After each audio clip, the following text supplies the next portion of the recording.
భూమి మీద ఉంచొద్దు, ఉరి తీయండి అందరు కానీ, ఉరి తీసి లేదంటే పెట్రోల్ వేసి కాల్చేయండి. మా పాప ఎక్కడ చనిపోయిందో ఆ స్పాట్లో వాడిని ఉరి తీస్తే చుట్టుపక్కల అందరూ భయపడతారు, ఇంకోటి చేయడానికి కూడా ఆలోచిస్తాడు.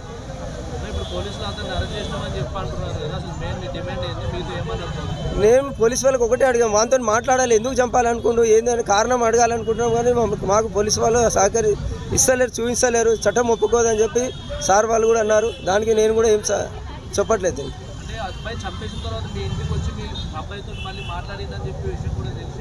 లేదు, ఇది చాలా తప్పు, ఇది చాలా తప్పు ఇది అనుకో. మీరు ఏదేదో అడుగుతున్నారు కానీ ఇది చాలా తప్పు.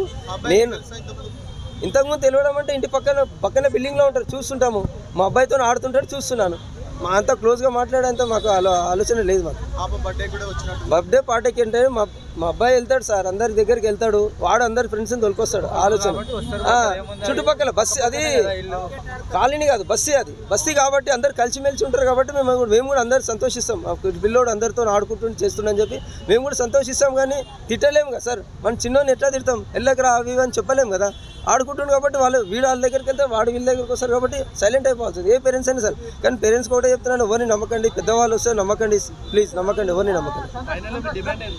డిమాండ్ మా పాపని చంపిండి వానికి మాత్రము మరణ శిక్ష కావాలి, చంపేయండి వాడిని చెప్తున్నాను, ఒకటే చెప్తున్నాను, చంపేయండి వాడిని.